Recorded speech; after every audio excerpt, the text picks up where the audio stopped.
एक अनूठी यात्रा पर हम निकलते हैं। मनुष्य जाति के पास बहुत शास्त्र हैं, पर अष्टावक्र गीता जैसा शास्त्र नहीं। वेद फीके हैं, उपनिषद बहुत धीमी आवाज में बोलते हैं। गीता में भी ऐसा गौरव नहीं जैसा अष्टावक्र की संहिता में। कुछ बात ही अनूठी है।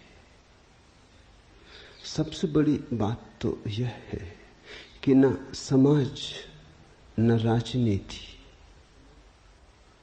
न जीवन की किसी और व्यवस्था का कोई प्रभाव अष्टावक्र के वचनों पर है। इतना शुद्ध भावातीत वक्तव्य है, समय और काल से अतीत, दूसरा नहीं। शायद इसीलिए अष्टावक्र की गीता, अष्टावक्र की संहिता का बहुत प्रभाव नहीं पड़ा। कृष्ण की गीता का बहुत प्रभाव पड़ा। पहला कारण, कृष्ण की गीता समन्वय है। सत्य की उतनी चिंता नहीं जितनी समन्वय की चिंता है। समन्वय का आग्रह इतना गहरा है कि अगर सत्य थोड़ा खो भी जाए तो कृष्ण राजी है। कृष्ण की गीता खिचड़ी जैसी है, इसलिए सभी को भाती है, क्योंकि सभी का कुछ ना कुछ उसमें मौजूद है। ऐसा कोई संप्रदाय खोजना मुश्किल है जो गीता में अपनी वाणी न खोज ले। ऐसा कोई व्यक्ति खोजना मुश्किल है जो गीता में अपने लिए कोई सहारा न खोज ले। इन सब के लिए अष्टावक्र की गीता बड़ी कठिन होगी। अष्टावक्र समन्वयवादी नहीं, सत्यवादी है।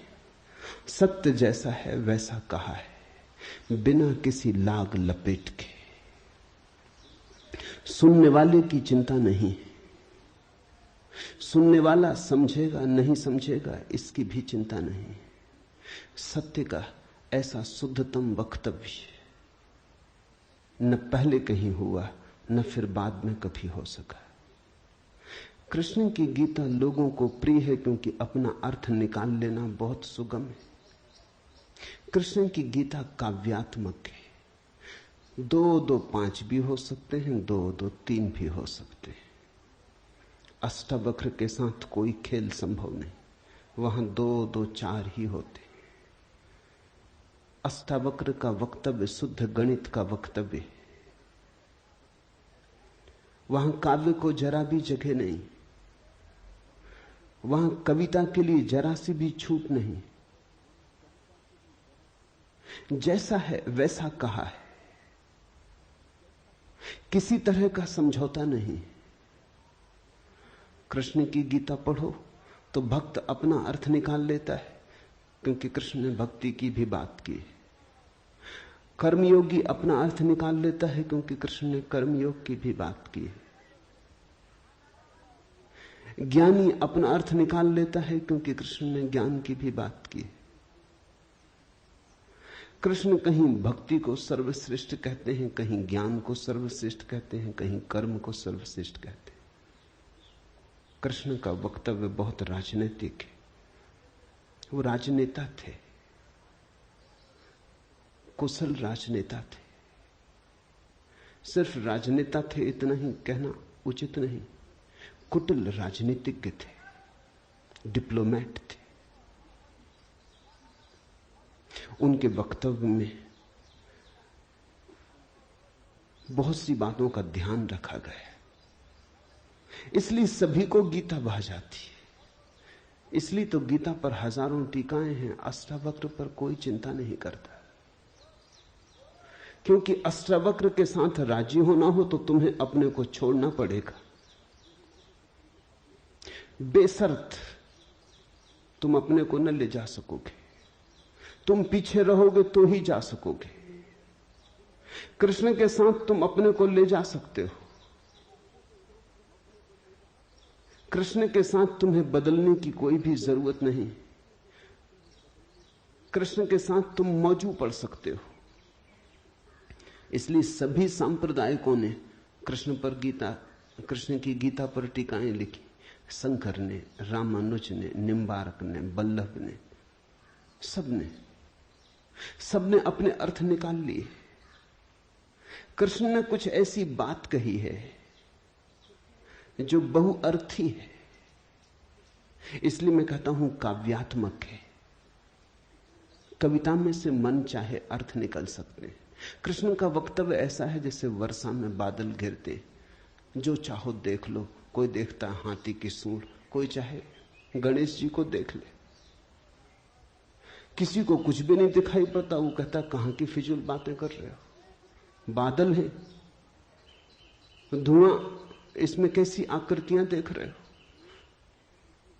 पश्चिम में वैज्ञानिक मन के परीक्षण के लिए स्याही के धब्बे ब्लॉटिंग पेपर पर डाल देते हैं और व्यक्ति को कहते हैं देखो इसमें क्या दिखाई पड़ता है। व्यक्ति गौर से देखता है, उसे कुछ ना कुछ दिखाई पड़ता है। वहां कुछ भी नहीं, सिर्फ ब्लॉटिंग पेपर पर स्याही के धब्बे बेतरतीब फेंके गए, सोच विचार के भी फेंके नहीं गए हैं, ऐसे ही बोतल उड़ेल दी है। लेकिन देखने वाला कुछ ना कुछ खोज लेता है।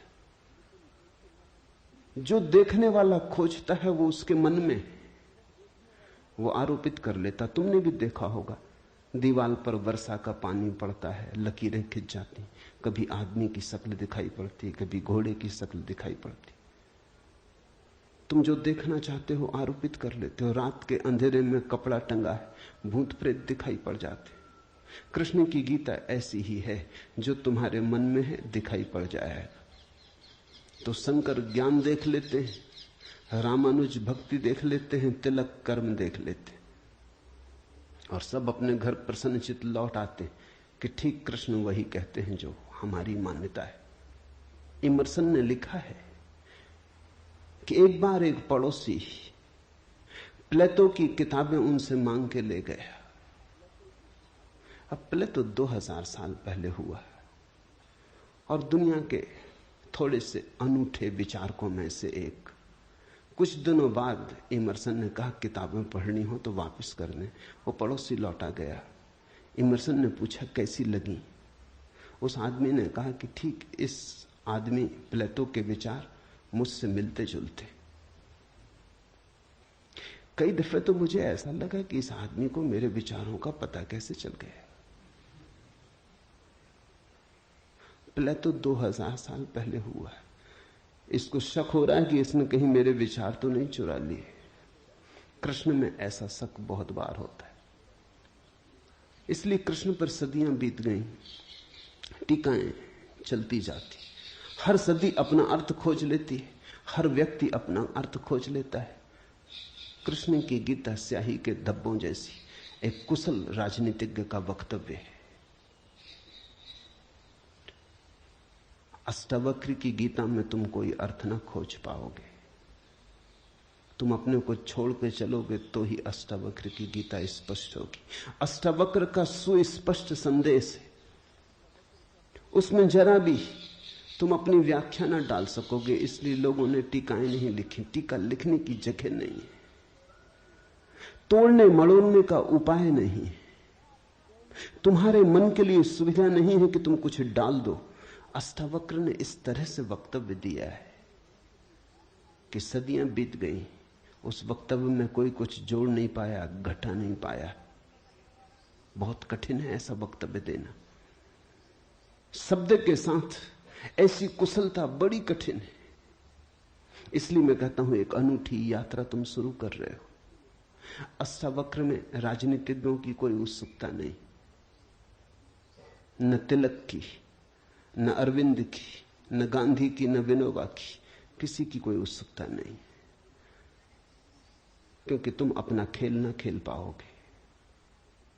तिलक को उकसाना है देशभक्ति, उठाना है कर्म का ज्वार। कृष्ण की गीता सहयोगी बन जाती। कृष्ण हर किसी को कंधा देने को तैयार है। कोई भी चला लो गोली उनके कंधे पर रख के, वो राजी। कंधा उनका, पीछे छिपने की तुम्हें सुविधा है। और उनके पीछे से गोली चलाओ तो गोली भी बहुमूल्य मालूम पड़ती। अष्टावक्र किसी को कंधे पे हाथ भी नहीं रखने देते। इसलिए गांधी की कोई उत्सुकता नहीं, तिलक की कोई उत्सुकता नहीं, अरविंद विनोबा को कुछ लेना देना नहीं, क्योंकि तुम कुछ थोप ना सकोगे। राजनीति की सुविधा नहीं है। अष्टावक्र राजनीतिक पुरुष नहीं। ये पहली बात ख्याल में रख लेनी जरूरी है। ऐसा सुस्पष्ट खुले आकाश जैसा वक्तव्य जिसमें बादल है ही नहीं, तुम कोई आकृति देख ना पाओगे। आकृति छोड़ोगे, सब बनोगे निराकार, अरूप के साथ जोड़ोगे संबंध, तो अष्टावक्र समझ में आएंगे। अष्टावक्र समझना चाहो तो ध्यान की गहराई में उतरना होगा। कोई व्याख्या से काम होने वाला नहीं। और ध्यान के लिए भी अष्टावक्र नहीं कहते कि तुम बैठ के राम राम जपो। अष्टावक्र कहते हैं तुम कुछ भी करो वो ध्यान ना होगा। करता जहां है वहां ध्यान कैसा? जब तक करना है तब तक भ्रांति है, जब तक करने वाला मौजूद है तब तक अहंकार मौजूद है। अष्टावक्र कहते हैं साक्षी हो जाना है ध्यान। जहां करता छूट जाता तुम सिर्फ देखने वाले रह जाते। दृष्टा मात्र, दृष्टा मात्र हो जाने में ही दर्शन है, दृष्टा मात्र हो जाने में ही ध्यान है, दृष्टा मात्र हो जाने में ही ज्ञान है। इसके पहले कि हम सूत्र में उतरे, अष्टावक्र के संबंध में कुछ बातें समझ लेनी जरूरी है। ज्यादा पता नहीं, क्योंकि न तो वे सामाजिक पुरुष थे न राजनीतिक, तो इतिहास में कोई उल्लेख नहीं है। बस थोड़ी सी घटनाएं ज्ञात हैं, वो भी बड़ी अजीब, भरोसा करने योग्य नहीं, लेकिन समझोगे तो बड़े गहरे अर्थ खुलेंगे। पहली घटना अष्टावक्र पैदा हुए उसके पहले की, पीछे का तो कुछ पता नहीं। गर्भ की घटना। पिता बड़े पंडित, अष्टावक्र मां के गर्भ में। पिता रोज वेद का पाठ करते और अष्टावक्र गर्भ में सुनते। एक दिन अचानक गर्भ से आवाज आती कि रुको भी, ये सब बकवास है, ज्ञान इसमें कुछ भी नहीं, बस शब्दों का संग्रह।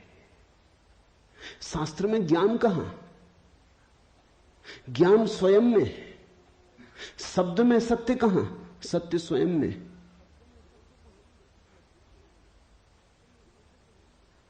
पिता स्वभावतः नाराज हुए। एक तो पिता, फिर पंडित, और गर्भ में छिपा हुआ बेटा इस तरह की बात कहे, अभी पैदा भी नहीं हुआ। क्रोध में आ गए, आग बबूला हो गए। पिता का अहंकार चोट खा गया। फिर पंडित का अहंकार, बड़े पंडित थे, बड़े विवादी थे, शास्त्रार्थी थे। क्रोध में अभिशाप दे दिया कि जब पैदा होगा तो 8 अंगों से टेढ़ा होगा, इसलिए नाम अष्टावक्र। 8 जगह से कुबड़े पैदा हुए, 8 जगह से ऊंट की भांति इर्छे तिरछे। पिता ने क्रोध में शरीर को विक्षत कर दिया। ऐसी और भी कथाएं हैं। कहते हैं बुद्ध जब पैदा हुए तो खड़े खड़े पैदा हुए। मां खड़ी थी वृक्ष के तले, खड़े खड़े मां खड़ी थी, खड़े खड़े पैदा हुए। जमीन पर गिरे नहीं कि चले, 7 कदम चले। 8वें कदम पर रुककर 4 आर्य सत्यों की घोषणा की कि जीवन दुख है। अभी 7 कदम ही चले हैं पृथ्वी पर कि जीवन दुख है। कि दुख से मुक्त होने की संभावना है, कि दुख मुक्ति का उपाय है, कि दुख मुक्ति की अवस्था है, निर्वाण की अवस्था है। लाओत्सु के संबंध में कथा है कि लाओत्सु बूढ़े पैदा हुए, 80 वर्ष के पैदा हुए, 80 वर्ष तक गर्भ में ही रहे। कुछ करने की चाह ही न थी तो गर्भ से निकलने की चाह भी न हुई, कोई वासना ही न थी तो संसार में आने की भी वासना न हुई। जब पैदा हुए तो सफेद बाल थे, 80 वर्ष के बूढ़े थे।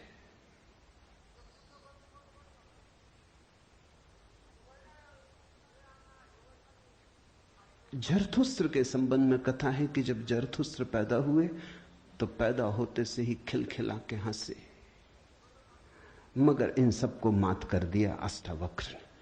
ये तो पैदा होने की बात है। अष्टावक्र ने अपना पूरा वक्तव्य दे दिया पैदा होने के पहले।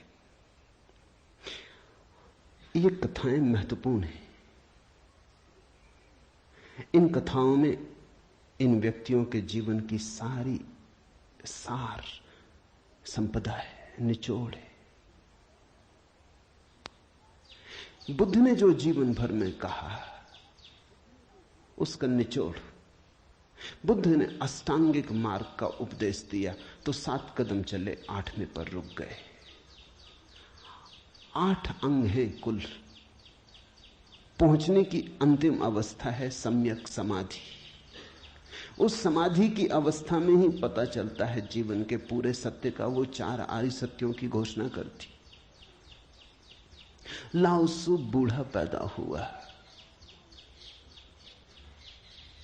लोगों को 80 साल लगते हैं, तब भी ऐसी समझ नहीं आ पाती। बूढ़े होकर भी लोग बुद्धिमान कहां हो पाते। बूढ़ा होना और बुद्धिमान होना पर्यायवाची तो नहीं। बाल तो धूप में भी पकाए जा सकते हैं। लाओत्सु की कथा इतना ही कहती है कि अगर जीवन में त्वरा हो, तीव्रता हो, तो जो 80 साल में घटता है वो एक क्षण में घट सकता है। प्रज्ञा की तीव्रता हो तो एक क्षण में घट सकता है। बुद्धि मलिन हो तो 80 साल में भी कहां घटता है। जरथुस्त्र जन्म के साथ ही हंसे। जरथुस्त्र का धर्म अकेला धर्म है दुनिया में जिसको हंसता हुआ धर्म कह सकते। अति पार्थिव पृथ्वी का धर्म है। इसलिए तो पारसी दूसरे धार्मिकों को धार्मिक नहीं मालूम होते। नाचते गाते प्रसन्न। जरथुस्त्र का धर्म हंसता हुआ धर्म है, जीवन के स्वीकार का धर्म है, निषेध नहीं है, त्याग नहीं है।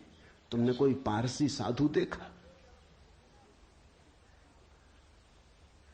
नंग धड़ंग खड़ा हो जाए, छोड़ दे, धूप में खड़ा हो जाए, धूनी रमा के बैठ जाए? नहीं, पारसी धर्म में जीवन को सताने, कष्ट देने की कोई व्यवस्था नहीं। जरथुस्त्र का सारा संदेश यही है कि जब हंसते हुए परमात्मा को पाया जा सकता है तो रोते हुए क्यों पाना। जब नाचते हुए पहुंच सकते हैं उस मंदिर तक तो नाहक कांटे क्यों बोने। जब फूलों के साथ जाना हो सकता है तो ये दुखवाद क्यों। इसलिए ठीक है, प्रतीक ठीक है कि जरथुस्त्र पैदा होते हंसे। इन कथाओं में इतिहास मत खोजना, ऐसा हुआ है ऐसा नहीं है, लेकिन इन कथाओं में एक बड़ा गहरा अर्थ है। तुम्हारे पास एक बीज पड़ा है। जब तुम बीज को देखते हो तो इससे पैदा होने वाले फूल की कोई भी तो खबर नहीं मिलती। ये क्या हो सकता है इसकी भनक भी तो नहीं आती। ये कमल बनेगा, खिलेगा, जल में रहेगा और जल से अछूता रहेगा, सूरज की किरणों पर नाचेगा और सूरज भी ईर्ष्यालु होगा इसके सौंदर्य से, इसकी कोमलता से। इसके अपूर्व गरिमा, इसके प्रसाद से इसकी सुगंध आकाश में उड़ेगी। ये बीज को देखकर तो पता भी नहीं चलता। बीज को तो देख के इसकी कोई कल्पना भी नहीं कर सकता, अनुमान भी नहीं कर सकता। लेकिन एक दिन ये घटता है।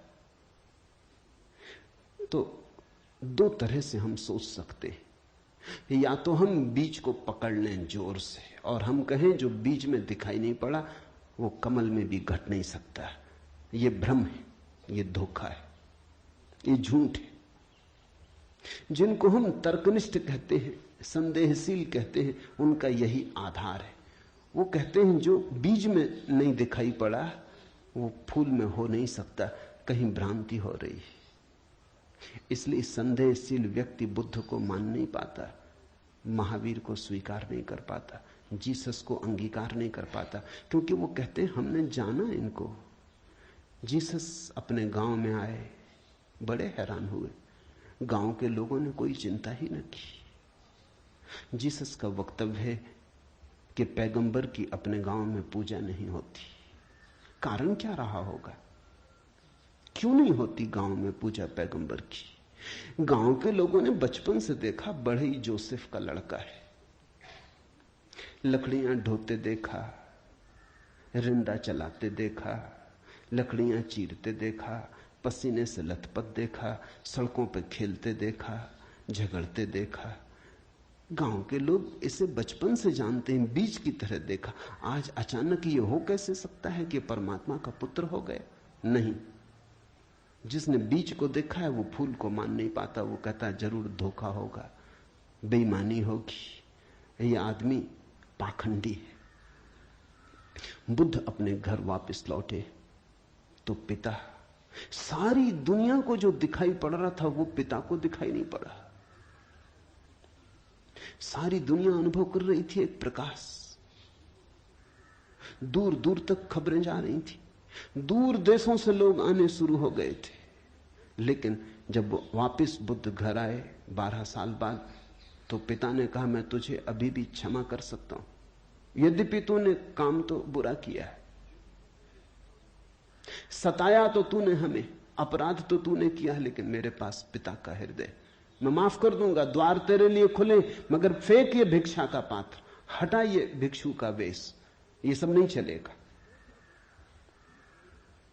तो वापस लौटा, ये राज्य तेरा है, मैं बूढ़ा हो गया, इसको कौन संभालेगा? हो गया बचपना बहुत, अब बंद करो ये सब खेल। बुद्ध ने कहा कृपा कर मुझे देखें तो, जो गया था वो वापस नहीं आया है, ये कोई और ही आया है जो आपके घर पैदा हुआ था, वही वापस नहीं आया है, ये कोई और ही आया है, बीज फूल होके आया है। गौर से तो देखो। पिता ने कहा तू मुझे सिखाने चला है,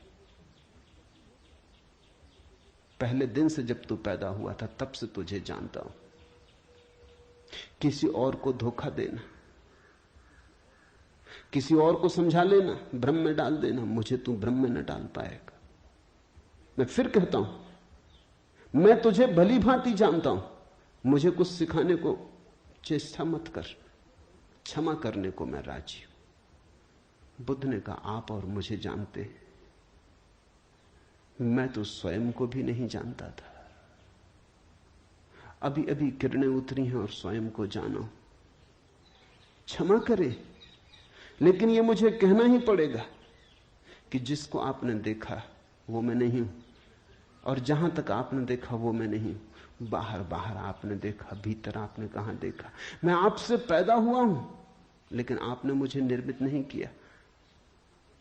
मैं आपसे आया हूं जैसे एक रास्ते से कोई राहगीर आता है, लेकिन रास्ता और राहगीर का क्या लेना देना? कल रास्ता कहने लगे कि मैं तुझे पहचानता हूं, तू मेरे ही से तो होकर आया।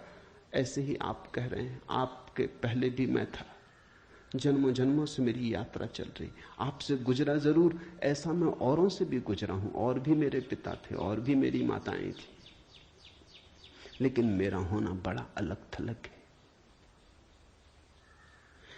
कठिन है, बहुत अति कठिन है। अगर बीज देखा तो फूल पे भरोसा नहीं आता। एक तो ढंग है अश्रद्धालु का, तर्कवादी का, संदेहशील का, कि वो कहता है बीज को हम पहचानते हैं तो फूल हो नहीं सकता, हम कीचड़ को जानते हैं उस कीचड़ से कमल हो कैसे सकता है, सब गलत, सपना होगा, भ्रांति होगी, किसी मोहजाल में पड़ गए होगे, किसी ने धोखा दे दिया, कोई जादू, कोई तिलिस्म। एक तो ये रास्ता है। एक रास्ता है श्रद्धालु का, प्रेमी का, भक्त का, सहानुभूति से भरे हृदय का। वो फूल को देखता है और फूल से पीछे की तरफ यात्रा करता है। वो कहता है जब फूल में ऐसा सुगंध हुई, जब फूल में ऐसी विभा प्रकट हुई, जब फूल में ऐसी प्रतिभा, जब फूल में ऐसा कुंवारापन दिखा, तो जरूर बीज में भी रहा होगा। क्योंकि जो फूल में हुआ है वो बीज में न हो तो हो ही नहीं सकता। ये सारी कथाएं घटी हैं ऐसा नहीं। जिन्होंने अष्टावक्र के फूल को देखा उनको ये ख्याल में आया कि जो आज हुआ है वो कल भी रहा होगा, छिपा था, अवगुंठित था, पर्दे में पड़ा था। जो आज है अंत में है वो प्रथम भी रहा होगा। जो मृत्यु के क्षण में दिखाई पड़ रहा है वो जन्म के क्षण में भी मौजूद रहा होगा, अन्यथा पैदा कैसे होता। तो एक तो ढंग है फूल से पीछे की तरफ देखना और एक है बीज से आगे की तरफ देखना।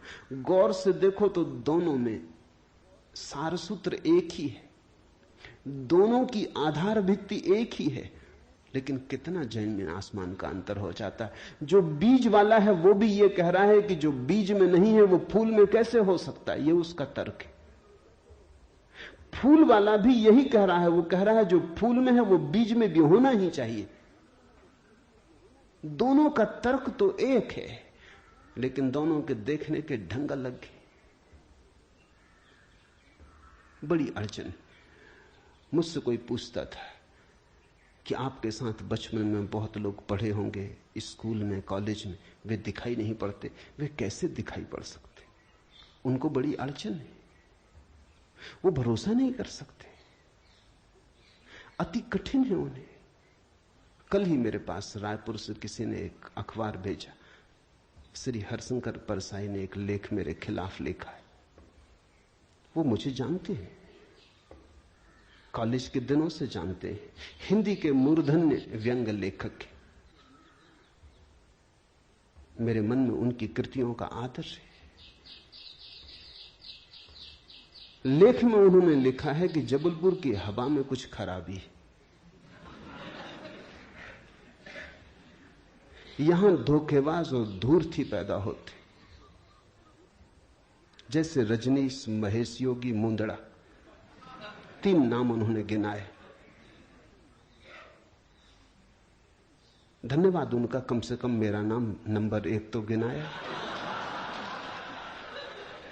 इतनी याद तो रखी, एकदम बिसार नहीं दिया, बिल्कुल भूल गए हो ऐसा नहीं।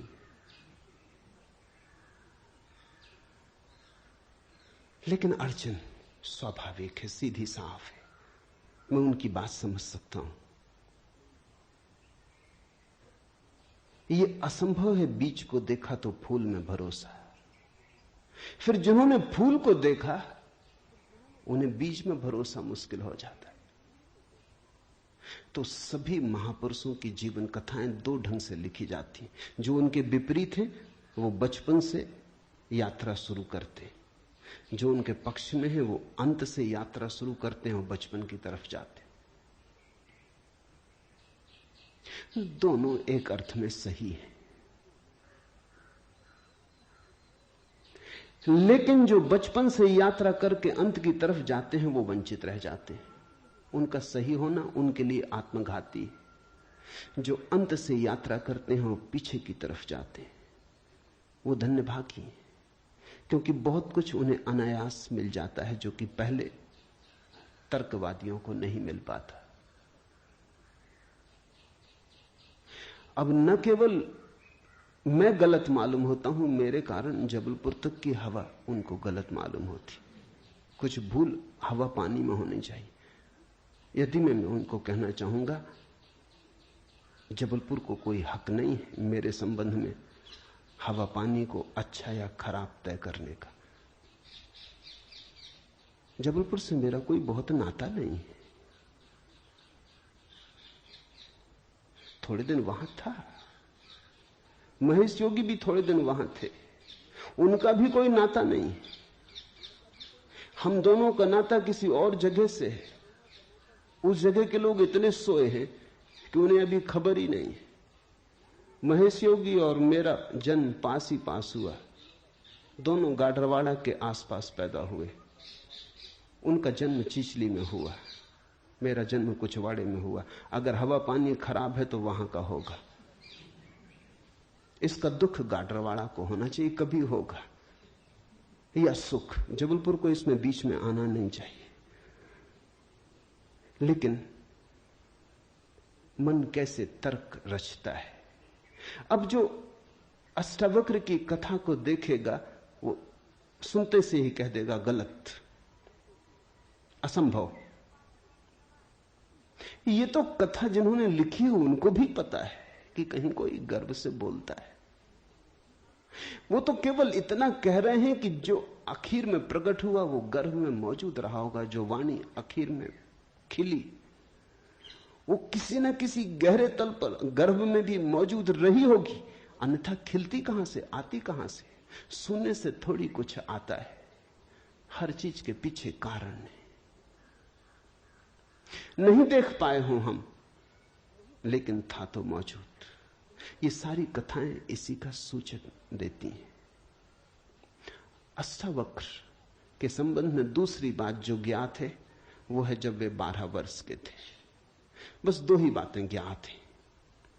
तीसरी उनकी अष्टावक्र गीता है, या कुछ लोग कहते हैं अष्टावक्र संहिता। जब वे 12 वर्ष के थे तो एक बड़ा विशाल शास्त्रार्थ जनक ने रचा। जनक सम्राट थे और उन्होंने सारे देश के पंडितों को निमंत्रण दिया और उन्होंने 1000 गायें राजमहल के द्वार पर खड़ी कर दी और उन्होंने गायों के सींगों पर सोना मढ़ दिया और हीरे जवाहरात लटका दिए और कहा जो भी विजेता होगा वो इन गायों को हाँक के ले जाए। बड़ा विवाद हुआ। अष्टावक्र के पिता भी उस विवाद में गए।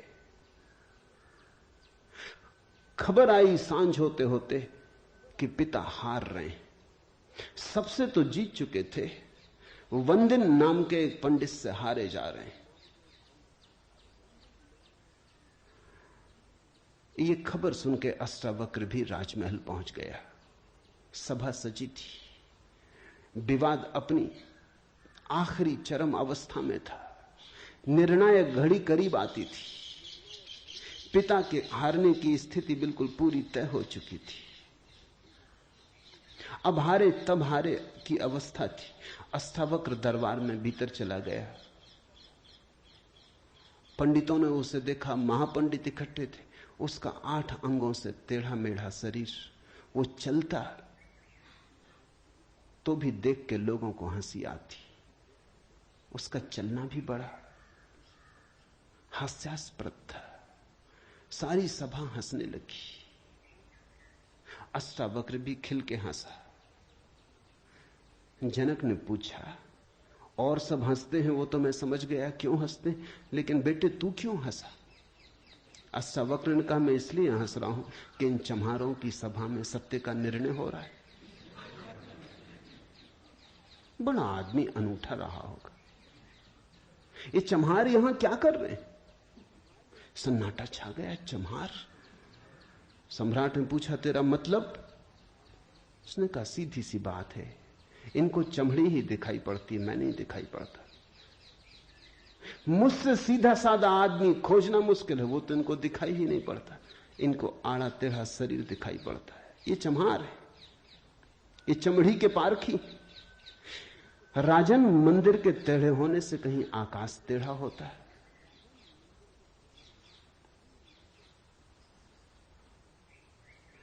घड़े के फूटे होने से कहीं आकाश फूटता है? आकाश तो निर्विकार है, मेरा शरीर टेढ़ा मेढ़ा है, लेकिन मैं तो नहीं। ये जो भीतर बसा है इसकी तरफ तो देखो। इससे तुम सीधा साधा और कुछ खोज ना सकोगे।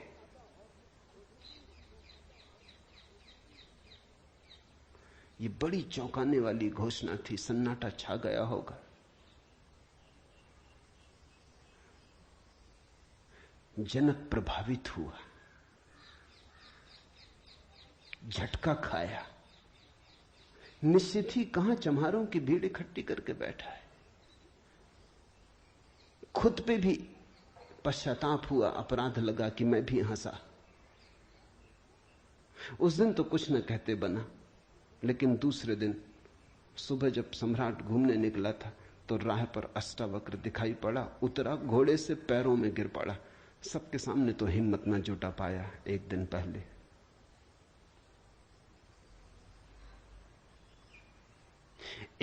पहले तो कहा था, बेटे तू क्यों हंसता है? 12 साल का लड़का था। उम्र तौली थी, आज उम्र नहीं तौली। आज घोड़े से उतर गया, पैर पर गिर पड़ा, साष्टांग दंडवत, और कहा, पधारें राजमहल, मेरी जिज्ञासाओं का समाधान करें। हे प्रभु, आए मेरे घर। बात मेरी समझ में आ गई। रात भर मैं सो ना सका। ठीक ही कहा, शरीर को ही जो पहचानते हैं उनकी पहचान गहरी कहां। आत्मा के संबंध में विवाद कर रहे हैं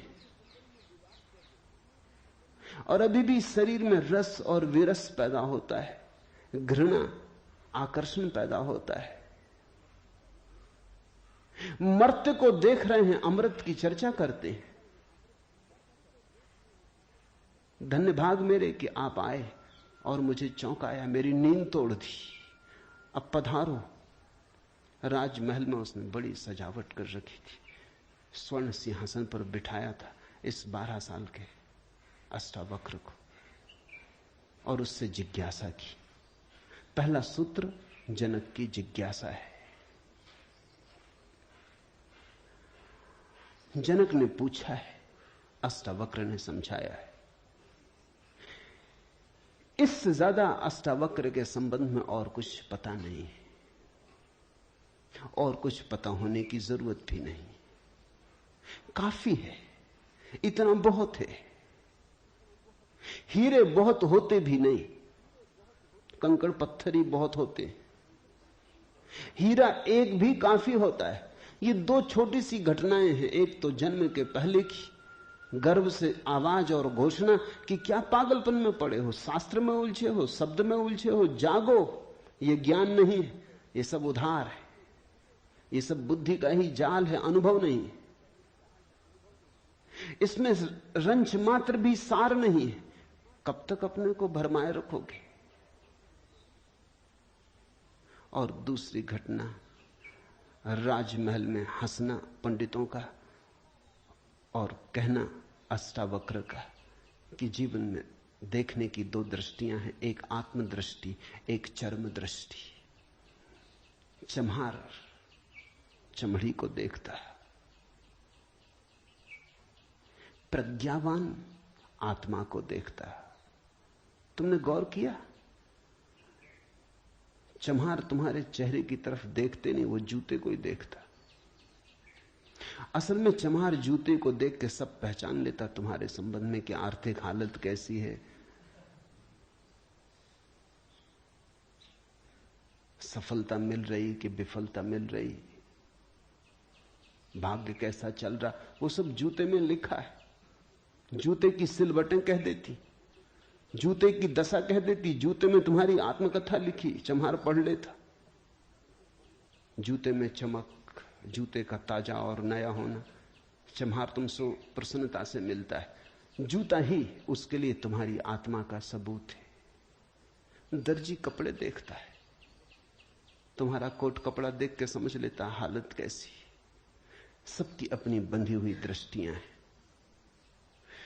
सिर्फ आत्मवान ही आत्मा को देखता है, उसकी कोई दृष्टि नहीं है। उसके पास दर्शन है। एक छोटी घटना और, जो अष्टावक्र के जीवन से संबंधित नहीं, रामकृष्ण और विवेकानंद के जीवन से संबंधित है, लेकिन अष्टावक्र से उसका जोड़ है। फिर हम सूत्रों में प्रवेश करें। विवेकानंद रामकृष्ण के पास आए तब उनका नाम नरेंद्रनाथ था। विवेकानंद तो बाद में रामकृष्ण ने उनको पुकारा। जब आए रामकृष्ण के पास तो अति विवादी थे, नास्तिक थे, तर्कवादी थे, हर चीज के लिए प्रमाण चाहते थे। कुछ चीजें हैं जिनके लिए कोई प्रमाण नहीं, मजबूरी है। परमात्मा के लिए कोई प्रमाण नहीं है और प्रमाण नहीं, प्रेम के लिए कोई प्रमाण नहीं है और प्रमाण नहीं, सौंदर्य के लिए कोई प्रमाण नहीं है और प्रमाण नहीं है। अगर मैं कहूं देखो ये खजूरेना के वृक्ष कैसे सुंदर, और तुम कहो हमें तो कोई सौंदर्य दिखाई नहीं पड़ता, वृक्ष जैसे वृक्ष, सिद्ध करें मुश्किल हो जाएगी। कैसे सिद्ध करें कि सुंदर है? सुंदर होने के लिए सौंदर्य की परख चाहिए और तो कोई उपाय नहीं, आंख चाहिए और तो कोई उपाय नहीं। कहते हैं मजनू ने कहा कि लैला को जानना हो तो मजनू की आंख चाहिए। ठीक कहा, लैला को देखने का और कोई उपाय ही नहीं। मजनू को बुलाया था उसके गांव के राजा ने और कहा था तू पागल है, मैं तेरी लैला को जानता हूं, साधारण सी लड़की है, काली कलूटी, कुछ खास नहीं, तुझ पे मुझे दया आती। ये मेरे राजमहल की 12 लड़कियां खड़ी, ये इस देश की सुंदरतम स्त्रियां, इनमें से तू कोई भी चुन ले, ये तुझे रोते देख के मेरा भी प्राण रोता है। उसने देखा और उसने कहा इनमें तो लैला कोई भी नहीं, ये तो लैला के मुकाबले तो दूर, उसके चरण की धूल भी नहीं। सम्राट कहने लगा मजनू तू पागल है। मजनू ने कहा यह हो सकता है, लेकिन एक बात आपसे कहना चाहता हूं, लैला को देखना हो तो मजनू की आंख चाहिए।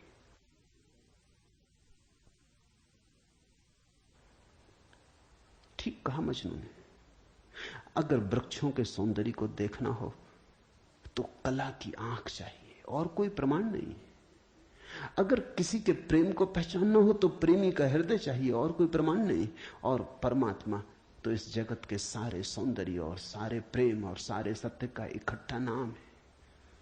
उसके लिए तो ऐसा निर्विकार चित्त चाहिए, ऐसा साक्षी भाव चाहिए जहां कोई शब्द न रह जाए, कोई विचार न रह जाए, कोई तरंग ना उठे, वहां कोई धूल न रह जाए, मन की और चित्त का दर्पण परिपूर्ण शुद्ध हो। प्रमाण कहां? रामकृष्ण से विवेकानंद ने कहा प्रमाण चाहिए। है परमात्मा तो प्रमाण थे। और विवेकानंद को देखा रामकृष्ण ने, बड़ी थी संभावना इस युवक की, बड़ी थी यात्रा इसके भविष्य की, बहुत कुछ होने को पड़ा था इसके भीतर, बड़ा खजाना था, उससे ये अपरिचित है। रामकृष्ण ने देखा इस युवक के पिछले जन्मों में, झांका, ये बड़ी संपदा, बड़े पुण्य की संपदा लेकर आ रहा है। ये ऐसे ही तर्क में दबा न रह जाए। कराह उठा होगा पीड़ा और करुणा से रामकृष्ण का हृदय।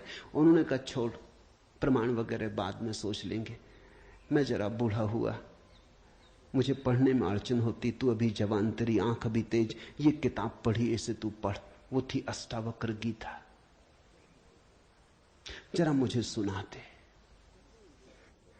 कहते हैं विवेकानंद को इसमें तो कुछ अड़चन न मालूम पड़ी, यह आदमी कुछ ऐसी तो कोई खास बात नहीं मांग रहा है। 2-4 सूत्र पढ़े और एक घबराहट और रोआ रोआ कपने लगा। और विवेकानंद ने कहा मुझसे नहीं पढ़ा जाता। रामकृष्ण ने कहा पढ़ भी, इसमें हर्ज क्या है, तेरा क्या बिगाड़ लेगी ये किताब, तू जवान है अभी, तेरी आंख अभी ताजी, और मैं बूढ़ा हुआ, मुझे पढ़ने में दिक्कत होती, और ये किताब मुझे पढ़नी तो तू पढ़ के सुना दे। कहते हैं उस किताब को सुनाते सुनाते ही विवेकानंद डूब गए। रामकृष्ण ने देखा इस व्यक्ति के भीतर बड़ी संभावना है, बड़ी शुद्ध संभावना है, जैसी एक बोधिसत्व की होती, जो कभी न कभी बुद्ध होना जिसका निर्णीत है, आज नहीं कल भटके कितना ही, बुद्धत्व जिसके पास चला आ रहा है। क्यों अष्टावक्र की गीता रामकृष्ण ने कही कि तू पढ़ के मुझे सुना दे? क्योंकि इससे ज्यादा शुद्धतम वक्तव्य और कोई नहीं। ये शब्द भी अगर तुम्हारे भीतर पहुंच जाएं तो तुम्हारी सोई हुई आत्मा को जगाने लगेंगे। ये शब्द तुम्हें तरंगायित करेंगे, ये शब्द तुम्हें आह्लादित करेंगे, ये शब्द तुम्हें झकझोरेंगे। इन शब्दों के साथ क्रांति घटित हो सकती। अष्टावक्र की गीता को मैंने यूं ही नहीं चुना है, और जल्दी नहीं चुना, बहुत देर करके चुना है, सोच विचार के। दिन थे जब मैं कृष्ण की गीता पर बोला, क्योंकि भीड़ भाड़ मेरे पास थी। भीड़ भाड़ के लिए अष्टावक्र गीता का कोई अर्थ न था। बड़ी चेष्टा करके भीड़ भाड़ से छुटकारा पाया है। अब तो थोड़े से विवेकानंद यहां हैं, अब तो उनसे बात करनी है जिनकी बड़ी संभावना है। उन थोड़े से लोगों के साथ मेहनत करनी है जिनके साथ मेहनत का परिणाम हो सकता है। अब हीरे तराशने, कंकड़ पत्थरों पर यह छेनी खराब नहीं करनी, इसलिए चुनी है अष्टावक्र की गीता। तुम तैयार हुए हो इसलिए चुनी। पहला सूत्र, जनक ने कहा, हे प्रभु, पुरुष ज्ञान को कैसे प्राप्त होता है, और मुक्ति कैसे होगी, और वैराग्य कैसे प्राप्त होगा, यह मुझे कहिए। एतत् मम ब्रूहि प्रभो, मुझे समझाएं प्रभु। 12 साल के लड़के से सम्राट जनक का कहना, हे प्रभु, भगवान मुझे समझाएं। एतत् मम ब्रूहि, मुझे ना समझ को कुछ समझ दें, मुझे अज्ञानी को जगाएं। 3 प्रश्न पूछे हैं। कथम ज्ञानम, कैसे होगा ज्ञान? साधारणता तो हम सोचेंगे कि यह भी कोई पूछने की बात है, किताबों में भरा पड़ा है। जनक भी जानता था किताबों में भरा पड़ा है वो ज्ञान नहीं, वो केवल ज्ञान की धूल है, राख है। ज्ञान की ज्योति जब जलती है तो पीछे राख छूट जाती, राख इकट्ठी होती चली जाती, शास्त्र बन जाती। वेद राख है। कभी जलते हुए अंगारे थे, ऋषियों ने उन्हें अपनी आत्मा में जलाया था, फिर राख रह गए। फिर राख संयोजित की जाती, संग्रहित की जाती, सुव्यवस्थित की जाती। जैसे जब आदमी मर जाता है तो हम उसकी राख इकट्ठी कर लेते हैं, उसको फूल कहते हैं। बड़े मजेदार लोग हैं जिंदगी में जिसको फूल नहीं कहा।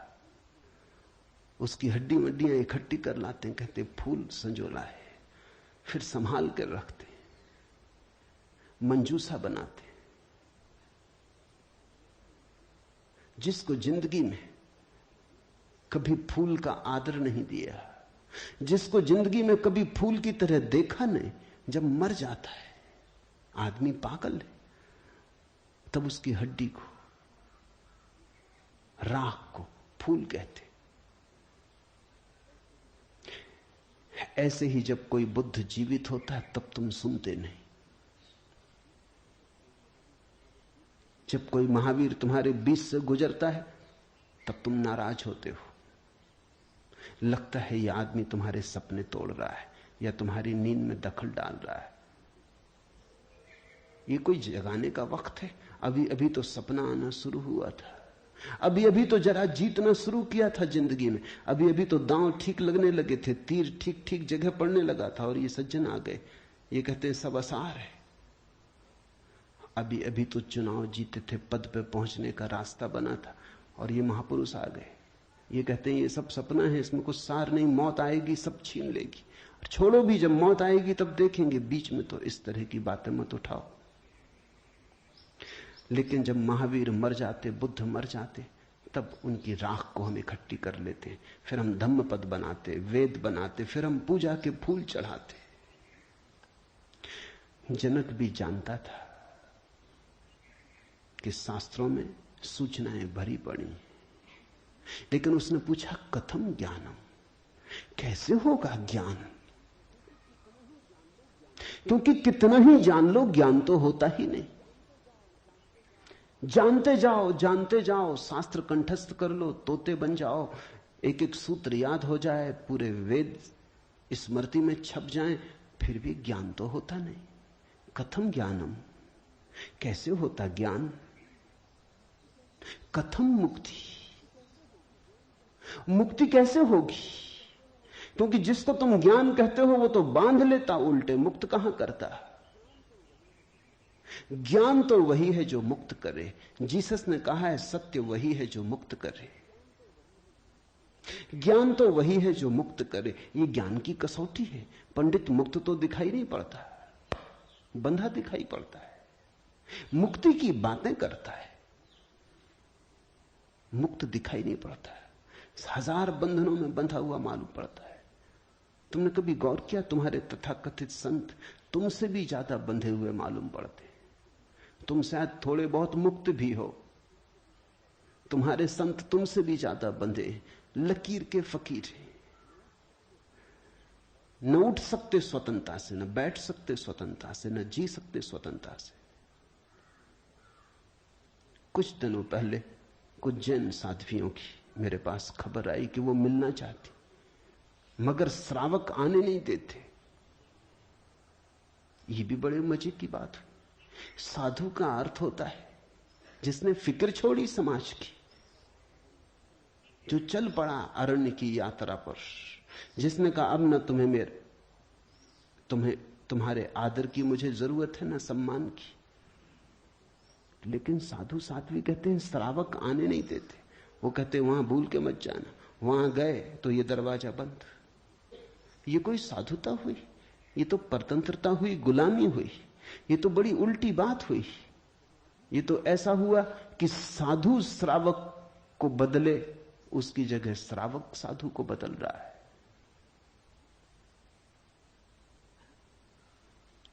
एक मित्र ने आके मुझे कहा, एक जैन साध्वी आपकी किताबें पढ़ती लेकिन चोरी से,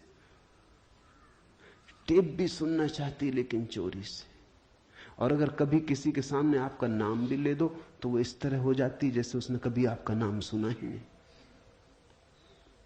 ये मुक्ति हुई। जनक ने पूछा कथम मुक्ति, कैसे होती मुक्ति, क्या है मुक्ति? उस ज्ञान को मुझे समझाएं जो मुक्त कर देता है। स्वतंत्रता मनुष्य की सबसे महत्वपूर्ण आकांक्षा है। सब पालो, लेकिन गुलामी अगर रही तो छिदती है। सब मिल जाए, स्वतंत्रता ना मिले तो कुछ भी नहीं मिला। मनुष्य चाहता है खुला आकाश, कोई सीमा ना हो। वो मनुष्य की अंतरतम निगूढ़तम आकांक्षा है, जहां कोई सीमा ना हो, कोई बाधा ना हो। इसी को परमात्मा होने की आकांक्षा कहो, मोक्ष की आकांक्षा कहो। हमने ठीक शब्द चुना है, मोक्ष। दुनिया की किसी भाषा में ऐसा प्यारा शब्द नहीं। स्वर्ग, फिरदौस,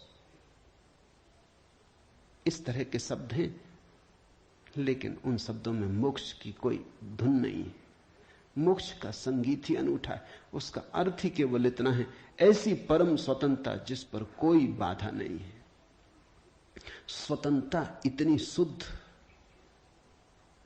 कि जिस पे कोई सीमा नहीं। पूछा जनक ने कैसे होगी मुक्ति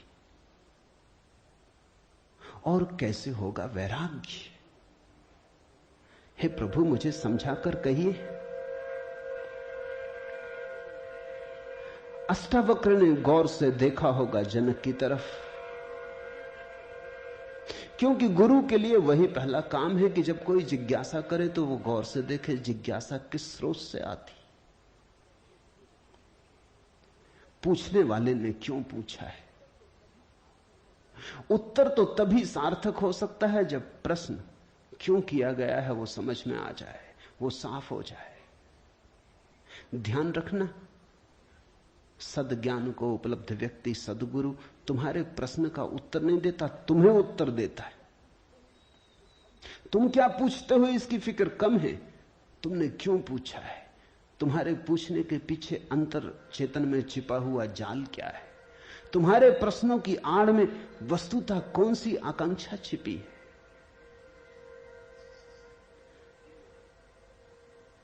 दुनिया में 4 तरह के लोग हैं: ज्ञानी, मुमुक्षु, अज्ञानी, मूढ़।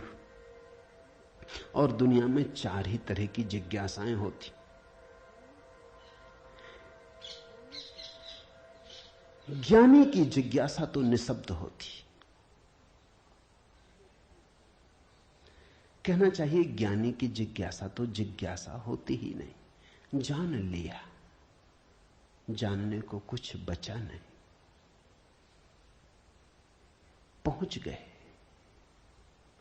चित्त निर्मल हुआ, शांत हुआ, घर लौट आए, विश्राम में आ गए। तो ज्ञानी की जिज्ञासा तो जिज्ञासा जैसी होती ही नहीं। इसका यह अर्थ नहीं कि ज्ञानी सीखने को तैयार नहीं होता। ज्ञानी तो सरल छोटे बच्चे की भांति हो जाता है, सदा तत्पर सीखने को।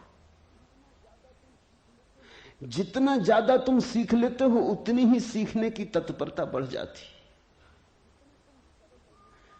जितने तुम सरल और निष्कपट होते चले जाते हो उतने ही सीखने के लिए तुम खुल जाते हो। आए हवाएं तुम्हारे द्वार खुले पाती, आए सूरज तुम्हारे द्वार पर दस्तक नहीं देनी पड़ती, आए परमात्मा तुम्हें सदा तत्पर पाता है। ज्ञानी ज्ञान को संग्रहित नहीं करता। ज्ञानी सिर्फ ज्ञान की क्षमता को उपलब्ध होता है। इस बात को ठीक से समझ लेना, क्योंकि पीछे यह काम पड़ेगी। ज्ञानी का केवल इतना ही अर्थ है कि जो जानने के लिए बिल्कुल खुला है, जिसका कोई पक्षपात नहीं, जानने के लिए जिसके पास कोई पर्दा नहीं, जिसके पास जानने के लिए कोई पूर्व नियोजित योजना ढांचा नहीं। ज्ञानी का अर्थ है ध्यानी, जो ध्यानपूर्ण है। तो देखा होगा अष्टावक्र ने गौर से जनक में झांक के, ये व्यक्ति ज्ञानी तो नहीं, ये ध्यान को तो उपलब्ध नहीं हुआ है।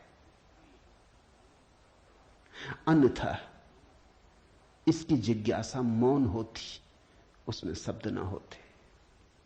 बुद्ध के जीवन में उल्लेख है, एक फकीर मिलने आया, एक साधु मिलने आया, एक परिव्राजक घुमक्कड़। उसने आके बुद्ध से कहा,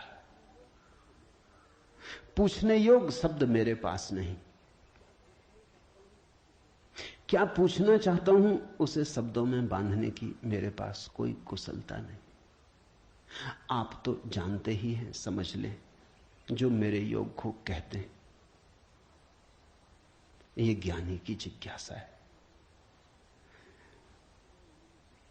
बुद्ध चुप बैठे रहे, उन्होंने कुछ भी ना कहा। घड़ी भर बाद जैसे कुछ घटा। वो जो आदमी चुपचाप बैठा बुद्ध की तरफ देखता रहा था, उसकी आंख से आंसुओं की धार लग गई। चरणों में झुका, नमस्कार किया और कहा, धन्यवाद, खूब धन्यभागी हूं, जो लेने आया था आपने दिया। वो उठ के चला भी गया। उसके चेहरे पे अपूर्व आभा थी, वो नाचता हुआ गया। बुद्ध के आसपास के शिष्य बड़े हैरान हुए। आनंद ने पूछा, बनते भगवान, पहेली हो गई। पहले तो याद नहीं, कहता है कि मुझे पता नहीं कैसे पूछूं, पता नहीं किन शब्दों में पूछूं, ये भी पता नहीं क्या पूछने आया हूं। फिर आप तो जानते ही हैं सब, देख लें मुझे जो मेरे लिए जरूरी हो कह दें। पहले तो ये आदमी ही जरा पहेली था, ये कोई ढंग हुआ पूछने का। और जब तुम्हें यही पता नहीं कि क्या पूछना, तो पूछना ही क्यों? पूछना क्या, खूब रही। फिर यही बात खत्म ना हुई, आप चुप बैठे सो चुप बैठे रह गए। आपको ऐसा कभी मौन देखा नहीं? कोई पूछता तो आप उत्तर देते। कभी कभी तो ऐसा होता कोई नहीं भी पूछता तो भी आप उत्तर देते। आपकी करुणा सदा बहती रहती। क्या हुआ अचानक कि आप चुप रह गए और आंख बंद हो गई? और फिर क्या रहस्य में घटा कि वो आदमी रूपांतरित होने लगा? हमने उसे बदलते देखा, हमने उसे किसी और ही रंग में डूबते देखा, उसमें मस्ती आते देखी। वो नाचता हुआ गया है, आंसुओं से भरा हुआ, गदगद आह्लादित, वो चरणों में झुका। उसकी सुगंध हमें भी छुई। ये हुआ क्या? आप कुछ बोले नहीं, उसने सुना कैसे? और हम तो इतने दिनों से, वर्षों से आपके पास हैं। हम पर आपकी कृपा कम है क्या? ये प्रसाद जो उसे दिया हमें क्यों नहीं मिलता? लेकिन ध्यान रहे उतना ही मिलता है जितना तुम ले सकते हो। बुद्ध ने कहा सुनो, घोड़े, आनंद से घोड़े की बात की क्योंकि आनंद छत्री था, बुद्ध का चचेरा भाई था और बचपन से ही घोड़े का बड़ा शौक था। उसे घुड़सवार था, प्रसिद्ध घुड़सवार था, प्रतियोगी था बड़ा। उसने कहा सुन आनंद, बुद्ध ने कहा घोड़े 4 प्रकार के होते। एक तो मारो भी तो भी टस से मस नहीं होते, रद्दी से रद्दी घोड़े, जितना मारो उतना ही हठ योगी हो जाते हैं, बिल्कुल हट बांध के खड़े हो जाते। तुम मारो तो वो जिद बना लेते हैं कि देखें कौन जीतता। फिर दूसरे तरह के घोड़े होते हैं, मारो तो चलते हैं, न मारो तो नहीं चलते, कम से कम पहले से बेहतर। फिर तीसरे तरह के घोड़े होते हैं, कोड़ा फटकारो, मारना काफी जरूरी नहीं, सिर्फ कोड़ा फटकारो, आवाज काफी। और भी कुलीन होते, दूसरे से भी बेहतर। फिर आनंद, तुझे जरूर पता होगा ऐसे भी घोड़े होते हैं कि कोड़े की छाया देख के भागते हैं, फटकारना भी नहीं पड़ता। ये ऐसा ही घोड़ा था, छाया काफी। अष्टावक्र ने देखा होगा गौर से। जब तुम आके मुझसे कुछ पूछते हो तो तुम्हारे प्रश्न से ज्यादा महत्वपूर्ण सवाल तुम हो। कभी कभी तुम्हें भी ऐसा लगता होगा कि तुमने जो नहीं पूछा था वो मैंने उत्तर दिया है, और कभी कभी तुम्हें ऐसा भी लगता होगा कि शायद मैं टाल गया तुम्हारे प्रश्न को, बचाव कर गया, कुछ और उत्तर दे गया हूं। लेकिन सदा तुम्हारी भीतरी जरूरत ज्यादा महत्वपूर्ण। तुम क्या पूछते हो ये उतना महत्वपूर्ण नहीं, क्योंकि तुम्हें खुद ही ठीक पता नहीं तुम क्या पूछते हो, क्यों पूछते हो। उत्तर वही दिया जाता है जिसकी तुम्हें जरूरत है। तुम्हारे पूछने से कुछ तय नहीं होता। देखा होगा अष्टावक्र ने ज्ञानी तो नहीं है जनक, अज्ञानी है फिर क्या? अज्ञानी भी नहीं है, क्योंकि अज्ञानी तो अकड़ीला, अकड़ा से भरा होता है। अज्ञानी तो झुकना जानता ही नहीं। ये तो मुझ 12 साल की उम्र के लड़के के पैरों में झुक गया, साष्टांग दंडवत की। ये अज्ञानी के लिए असंभव है। अज्ञानी तो समझता है कि मैं जानता ही हूं, मुझे कौन समझाएगा। अज्ञानी अगर कभी पूछता भी है तो तुम्हें गलत सिद्ध करने को पूछता है, क्योंकि अज्ञानी तो ये मान के चलता है कि पता तो मुझे है ही, देखें इनको भी पता है या नहीं। अज्ञानी परीक्षा के लिए पूछता है। नहीं, इसकी आंखें जनक की तो बड़ी निर्मल है। मुझ 12 साल के अनजान अपरिचित लड़के को सम्राट होते हुए भी इसने कहा एतत् मम ब्रूहि प्रभो, हे प्रभु मुझे समझा के कहें। नहीं, ये विनयशील है, अज्ञानी तो नहीं। मूढ़ है क्या फिर? मूढ़ तो पूछते ही नहीं। मूढ़ों को तो पता ही नहीं कि जीवन में कोई समस्या है। मूढ़ और बुद्ध पुरुषों में एक समानता है। बुद्ध पुरुषों के लिए कोई समस्या नहीं रही, मूढ़ों के लिए अभी समस्या उठी ही नहीं। बुद्ध पुरुष समस्या के पार हो गए, मूढ़ अभी समस्या के बाहर है। मूढ़ तो इतना मूर्छित है कि उसे कहां सवाल कथम ज्ञानम, मूढ़ पूछेगा कथम मुक्ति, मूढ़ पूछेगा कैसे होगा वैराग्य, मूढ़ पूछेगा असंभव। मूढ़ अगर पूछेगा भी तो पूछता है राग में सफलता कैसे मिलेगी। मूढ़ अगर पूछता भी है तो पूछता है संसार में और थोड़े ज्यादा दिन कैसे रहना हो जाए, मुक्ति नहीं। मूढ़ पूछता है बंधन सोने के कैसे बने, बंधन में हीरे जवाहरात कैसे जड़े। मूढ़ पूछता भी है तो ऐसी बातें पूछता है। ज्ञान, मूढ़ तो मानता ही नहीं कि ज्ञान हो सकता है, वो तो संभावना को स्वीकार नहीं करता, वो तो कहता कैसा ज्ञान। मूढ़ तो पशुवत जीता है। नहीं, ये जनक मूढ़ भी नहीं है, मुमुक्षु है। मुमुक्षु शब्द समझना जरूरी है। मोक्ष की आकांक्षा, मुमुक्षा। अभी मोक्ष के पास नहीं पहुंचा, ज्ञानी नहीं है। मोक्ष के प्रति पीठ करके नहीं खड़ा, मूढ़ नहीं है। मोक्ष के संबंध में कोई धारणाएं पकड़ के नहीं बैठा, अज्ञानी भी नहीं है, मुमुक्षु है। मुमुक्षु का अर्थ है सरल है इसकी जिज्ञासा, न मूढ़ता से अपवित्र हो रही है, न अज्ञानपूर्ण धारणाओं से विकृत हो रही है। शुद्ध है इसकी जिज्ञासा, सरल चित्त से पूछा है। अष्टावक्र ने कहा, हे प्रिय, यदि तू मुक्ति को चाहता है तो विषयों को विष के समान छोड़ दे और क्षमा, आर्जव, दया, संतोष और सत्य को अमृत के समान सेवन कर। मुक्ति मिच्छसि चेतात विषयान विस्वत्यज। शब्द विषय बड़ा बहुमूल्य है, वो विष से ही बना है। विष का अर्थ होता है जिसे खाने से आदमी मर जाए। विषय का अर्थ होता है जिसे खाने से हम बार बार मरते, बार बार भोग, बार बार भोजन, बार बार महत्वाकांक्षा, ईर्ष्या, क्रोध, जलन, बार बार इन्हीं को खा खा के तो हम मरे, बार बार इन्हीं के कारण तो मरे। अब तक हमने जीवन में जीवन कहां जाना, मरने को ही जाना है। अब तक हमारा जीवन, जीवन की प्रज्वलित ज्योति कहां, मृत्यु का ही धुआं। जन्म से लेकर मृत्यु तक हम मरते ही तो हैं, धीरे धीरे, जीते कहां, रोज रोज मरते। जिसको हम जीवन कहते हैं वो एक सतत मरने की प्रक्रिया है।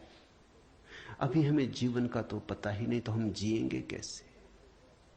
ये शरीर तो रोज क्षीण होता चला जाता है, ये बल तो रोज खोता चला जाता है, ये भोग और विषय तो रोज हमें चूसते चले जाते, जरा जीर्ण करते चले जाते। ये विषय और कामनाएं तो छेदों की तरह, इनसे हमारी ऊर्जा और आत्मा रोज बहती चली जाती, आखिर में घड़ा खाली हो जाता, उसको हम मृत्यु कहते। तुमने कभी देखा, अगर छिद्र वाले घड़े को कुएं में डालो तो जब तक घड़ा पानी में डूबा होता है भरा मालूम पड़ता है। उठाओ पानी के ऊपर, खींचो रस्सी, बस खाली होना शुरू हुआ।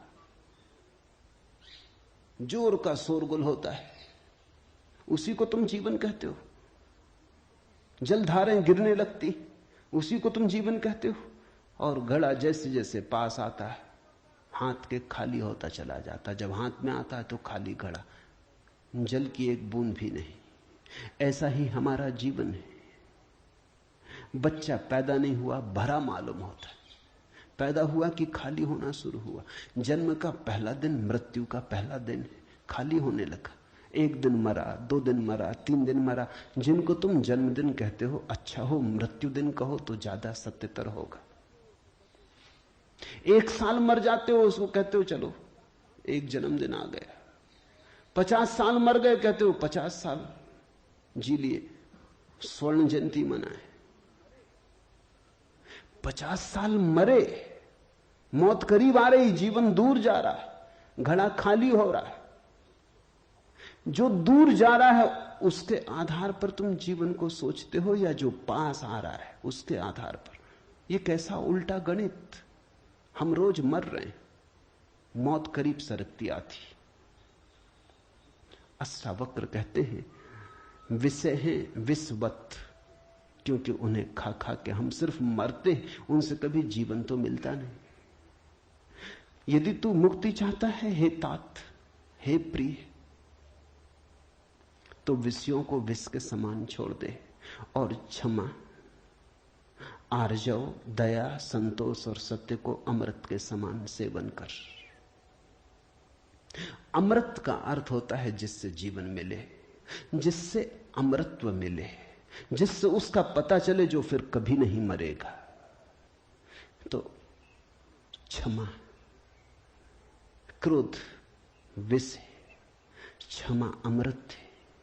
आर्जव, कुटिलता विष है, सीधा सरलपन आर्जव अमृत है। दया, कठोरता, क्रूरता विष है, दया, करुणा अमृत है। संतोष, असंतोष का कीड़ा खाए चला जाता, असंतोष का कीड़ा हृदय में कैंसर की तरह फैलता चला जाता है, विष को फैलाए चले जाता है। संतोष जो है उससे तृप्ति, जो नहीं है उसकी आकांक्षा नहीं, जो है वो काफी से ज्यादा है, वो है ही काफी से ज्यादा। आंख खोलो जरा देखो, संतोष कोई थोपना नहीं है ऊपर जीवन को। जरा गौर से देखो, तुम्हें जो मिला है वो तुम्हारी जरूरत से सदा ज्यादा है।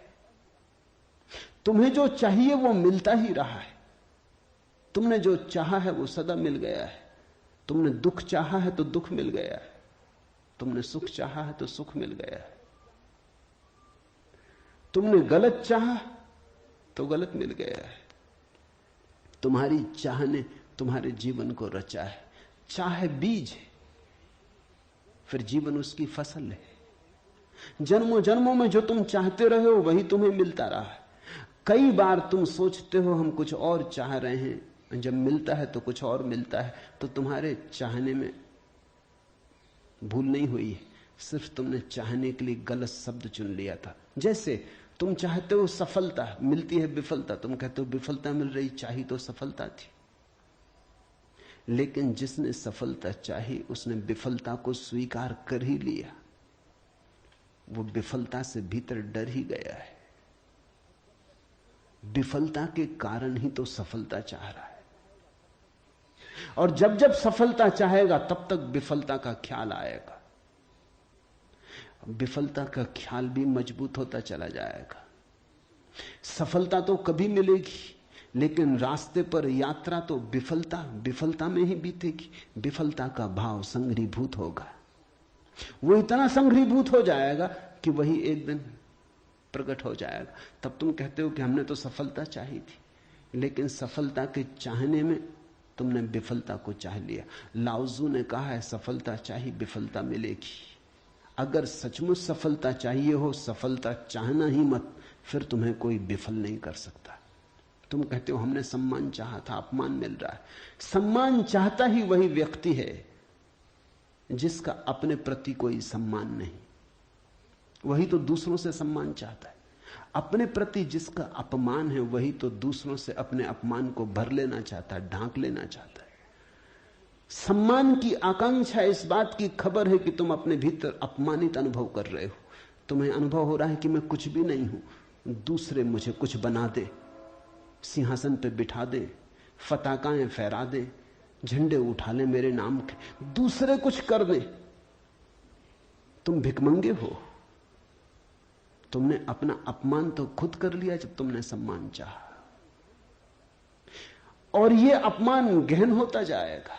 लाओसू कहता है मेरा कोई अपमान नहीं कर सकता, क्योंकि मैं सम्मान चाहता ही नहीं। यह सम्मान को पा लेना है। लाओजू कहता है मुझे कोई हरा नहीं सकता, क्योंकि जीत की हमने बात ही छोड़ दी, अब हराओगे कैसे? तुम उसी को हरा सकते हो जो जीतना चाहता है। अब ये जरा उलझा हुआ हिसाब है। इस दुनिया में सम्मान उन्हें मिलता है जिन्होंने सम्मान नहीं चाहा, सफलता उन्हें मिलती है जिन्होंने सफलता नहीं चाही। क्योंकि जिन्होंने सफलता नहीं चाही उन्होंने तो स्वीकार ही कर लिया कि सफल तो हम हैं ही, अब और चाहना क्या है। सम्मान तो हमारे भीतर आत्मा का है ही, अब और चाहना क्या है। परमात्मा ने सम्मान दे दिया तुम्हें पैदा करके, अब और किसका सम्मान चाहते हो।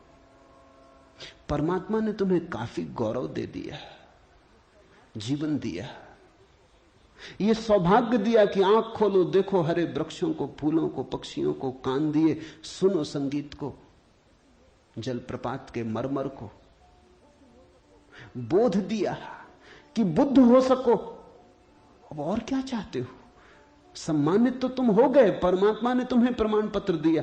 तुम भिखारी की तरह किन से प्रमाण पत्र मांग रहे हो? उनसे जो तुमसे प्रमाण पत्र मांग रहे।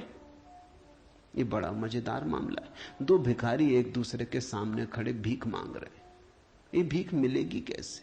दोनों भिखारी हैं। तुम किससे सम्मान मांग रहे हो? किसके सामने खड़े हो? ये अपमान कर रहे हो तुम अपना, और यही अपमान गहन होता जाएगा। संतोष का अर्थ होता है देखो जो तुम्हारे पास है, देखो जरा आंख खोल के जो तुम्हें मिला ही है। ये अष्टावक्र की बड़ी बहुमूल्य कुंजी है, ये धीरे धीरे तुम्हें साफ होगी। अष्टावक्र की दृष्टि बड़ी क्रांतिकारी है, बड़ी अनूठी, जड़ मूल से क्रांति की है। संतोष और सत्य को अमृत के समान सेवन कर, क्योंकि असत्य के साथ जो जिएगा वो असत्य होता चला जाएगा। जो असत्य को बोलेगा, असत्य को जिएगा, स्वभावतः असत्य से घिरता चला जाएगा। उसके जीवन से संबंध विच्छिन्न हो जाएंगे, जड़ें टूट जाएंगी। परमात्मा में जड़ें चाहते हो तो सत्य के द्वारा ही वे जड़ें हो सकती हैं। प्रामाणिकता और सत्य के द्वारा ही तुम परमात्मा से जुड़ सकते हो। परमात्मा से टूटना है तो असत्य का धुआं पैदा करो, असत्य के बादल अपने पास बनाओ। जितने तुम असत्य होते चले जाओगे उतने परमात्मा से दूर होते चले जाओगे। तू न पृथ्वी है, न जल है, न वायु है, न आकाश है। मुक्ति के लिए आत्मा को, अपने को, इन सब का साक्षी चैतन्य जान। सीधी सीधी बातें, भूमिका भी नहीं। अभी दो वचन नहीं बोले अष्टावक्र ने कि ध्यान आ गया, कि समाधि की बात आ गई। जानने वाले के पास समाधि के अतिरिक्त और कुछ जताने को है भी नहीं। वो दो वचन भी बोले, क्योंकि एकदम से अगर समाधि की बात होगी तो शायद तुम चौंक ही जाओगे, समझ ही ना पाओगे। मगर दो वचन और सीधी समाधि की बात आ गई। अष्टावक्र 7 कदम भी नहीं चलते, बुद्ध तो 7 कदम चले, 8वें कदम पे समाधि। अष्टावक्र तो पहला कदम ही समाधि का उठाते। तू न पृथ्वी है, न जल, न वायु, न आकाश। ऐसी प्रतीति में अपने को थिर कर। मुक्ति के लिए आत्मा को, अपने को, इन सब का साक्षी चैतन्य जान। साक्षी सूत्र है, इससे महत्वपूर्ण सूत्र और कोई भी नहीं। देखने वाले बनो, जो हो रहा है उसे होने दो, उसमें बाधा डालने की जरूरत नहीं। ये देह तो जल है, मिट्टी है, अग्नि है, आकाश है। तुम इसके भीतर तो वो दिए हो जिसमें ये सब जल, अग्नि, मिट्टी, आकाश, वायु प्रकाशित हो रही। तुम दृष्टा हो। इस बात को गहन करो। साक्षिणाम चिद्रूपम आत्मानम विद्धि। ये इस जगत में सर्वाधिक बहुमूल्य सूत्र है। साक्षी बनो। इसी से होगा ज्ञान, इसी से होगा वैराग्य, इसी से होगी मुक्ति। प्रश्न 3 थे, उत्तर 1 है। यदि तू देह को अपने से अलग कर और चैतन्य में विश्राम कर स्थित है तो तू अभी ही सुखी, शांत और बंध मुक्त हो जाएगा। इसलिए मैं कहता हूं यह जड़ मूल से क्रांति है। पतंजलि इतनी हिम्मत से नहीं कहते कि अभी ही, पतंजलि कहते हैं करो अभ्यास, यम नियम साधो, प्राणायाम प्रत्याहार आसन, शुद्ध करो, जन्म जन्म लगेंगे तब सिद्धि है। महावीर कहते हैं पंच महाव्रत, और तब जन्म जन्म लगेंगे, तब होगी निर्जरा, तब कटेगा जाल कर्मों का। सुनो अष्टावक्र को,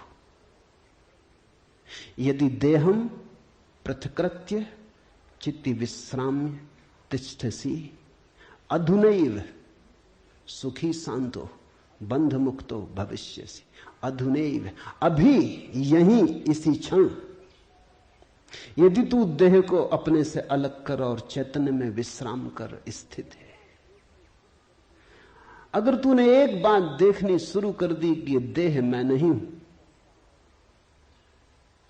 मैं करता और भोगता नहीं हूं, ये जो देखने वाला मेरे भीतर छिपा है, जो सब देखता है। बचपन था कभी तो बचपन देखा, फिर जवानी आई तो जवानी देखी, फिर बुढ़ापा आया तो बुढ़ापा देखा। बचपन नहीं रहा तो मैं बचपन तो नहीं हो सकता। आया और गया, मैं तो हूं। जवानी नहीं रही तो मैं जवानी तो नहीं हो सकता। आई और गई, मैं तो हूं। बुढ़ापा आया जा रहा है तो मैं बुढ़ापा नहीं हो सकता, क्योंकि जो आता है जाता है वो मैं कैसे हो सकता हूं। मैं तो सदा हूं। जिस पे बचपन आया, जिस पे जवानी आई, जिस पे बुढ़ापा आया, जिस पे हजार चीजें आई और गईं, मैं वही शाश्वत हूं। स्टेशनों की तरह बदलती रहती बचपन, जवानी, बुढ़ापा, जन्म, यात्री चलता जाता। तुम स्टेशन के साथ अपने को एक तो नहीं समझ लेते। पूना की स्टेशन पर तुम ऐसा तो नहीं समझ लेते कि मैं पूना हूं। फिर पहुंचे मनमाड़ तो ऐसा तो नहीं समझ लेते कि मैं मनमाड़ हूं। तुम जानते हो कि पूना आई गई, मनमाड़ आया गया। तुम तो यात्री हो, तुम तो दृष्टा हो जिसने पूना देखी, पूना आई, जिसने मनमाड़ देखा, मनमाड़ आया। तुम तो देखने वाले हो। तो पहली बात, जो हो रहा है उसमें से देखने वाले को अलग कर लो। देह को अपने से अलग कर और चैतन्य में विश्राम। और करने योग्य कुछ भी नहीं है। जैसे लाओत्सु का सूत्र है समर्पण, वैसे अष्टावक्र का सूत्र है विश्राम, रेस्ट। करने का कुछ भी नहीं है। मेरे पास लोग आते हैं, वो कहते हैं ध्यान कैसे करें। वो प्रश्न ही गलत पूछ रहे हैं। गलत पूछते हैं तो मैं उनको कहता हूं करो। क्या करोगे? तो उनको बता देता हूं कि करो, कुछ ना कुछ तो करना ही पड़ेगा। अभी तुम्हें करने की खुजलाहट है तो उसे तो पूरा करना होगा। खुजली है तो क्या करोगे? बिना खुजाए नहीं बनता। लेकिन धीरे धीरे उनको करवा करवा के थका डालता हूं। फिर वो कहते हैं अब इससे छुटकारा दिलवाओ। अब कब तक ये करते रहे? उनको तो मैं तो पहले ही राजी था, लेकिन तुम्हें समझने में जरा देर लगी। अब विश्राम करो। ध्यान का आत्यंतिक अर्थ विश्राम है।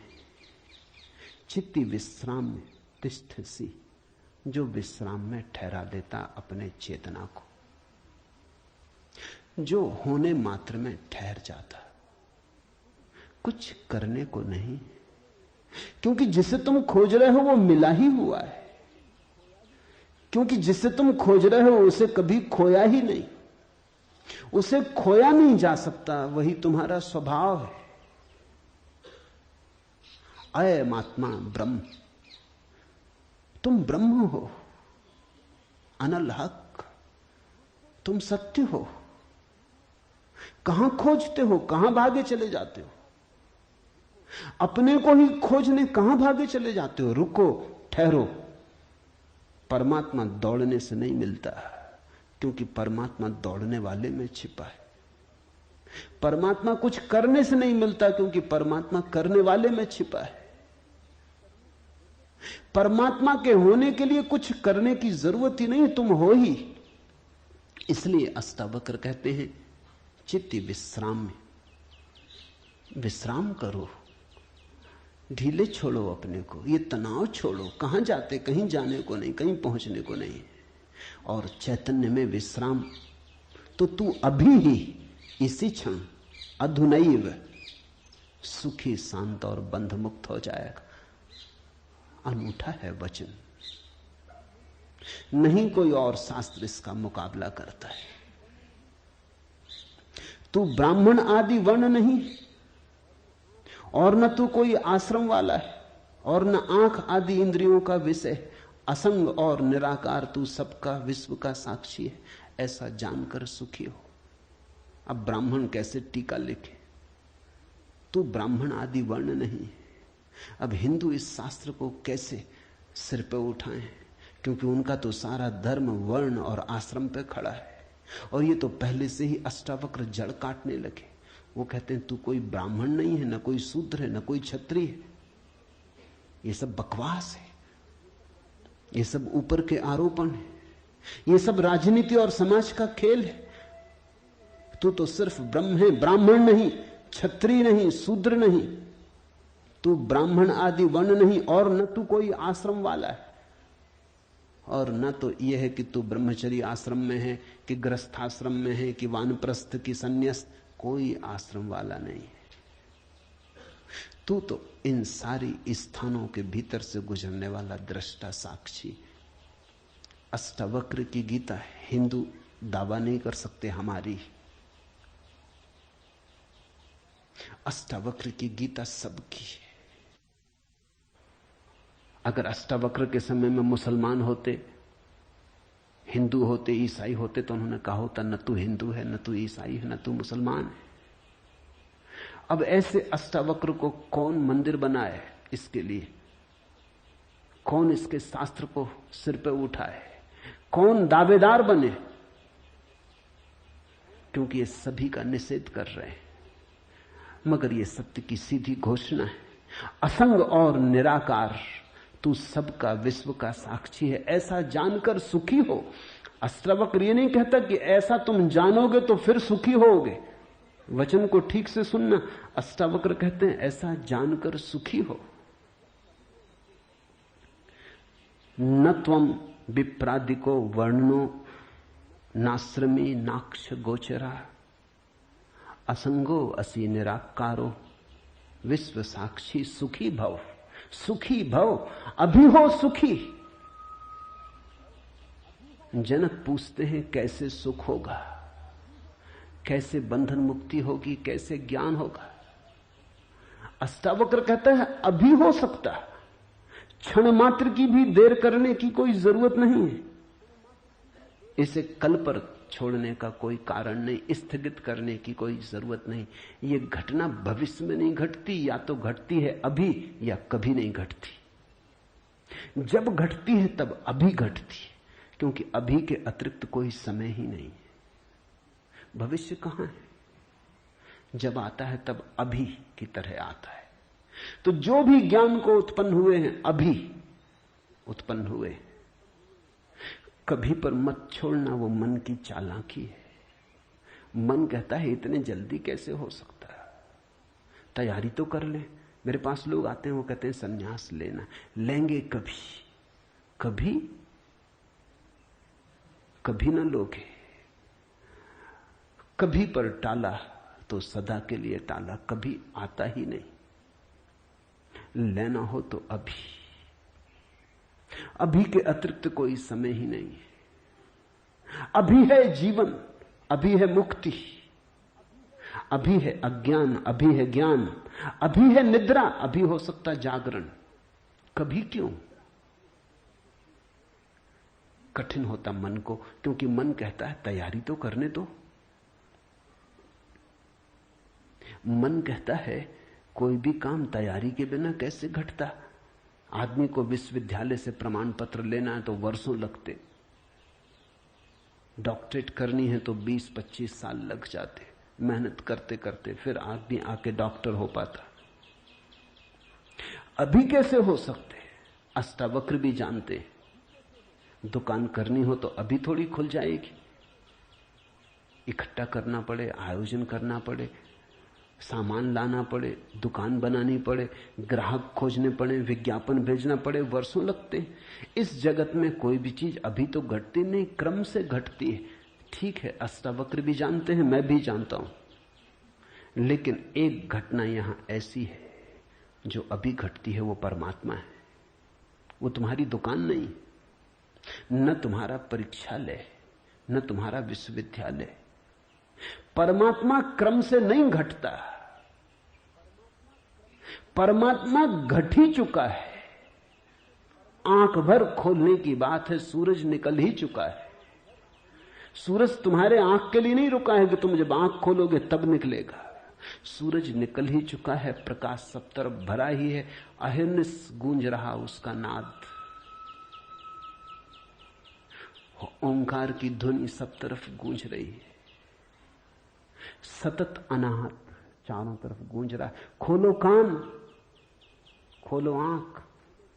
आंख खोलने में कितना समय लगता है, उतना समय भी परमात्मा को पाने में नहीं लगता। पल तो लगता, पलक के झपने में।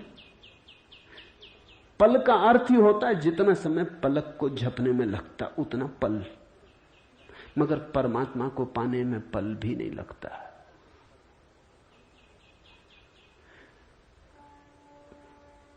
विश्व साक्षी असंगो वसी निराकारो, सुखी भव अभी हो सुखी। उधार नहीं है अष्टावक्र का धर्म, नगद, कैश।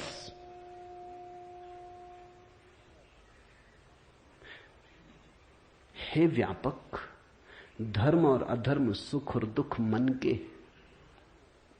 धर्म और अधर्म, सुख और दुख मन के, तेरे लिए नहीं। तू न करता है न भोगता है, तू तो सर्वदा मुक्ति ही है। मुक्ति हमारा स्वभाव है, ज्ञान हमारा स्वभाव है,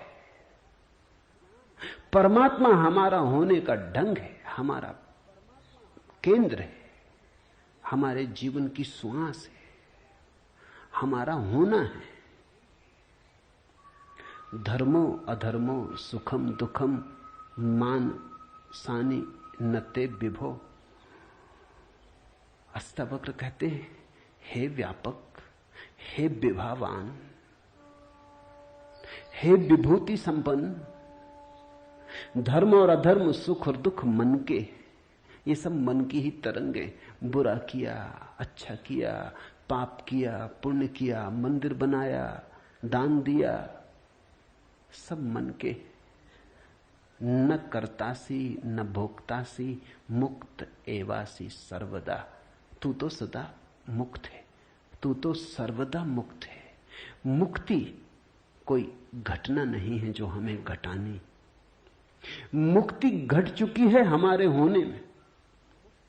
मुक्ति से बना है ये अस्तित्व, इसका रोआ रोआ रंच रंच मुक्ति से निर्मित है। मुक्ति है धातु जिससे बना है सारा अस्तित्व।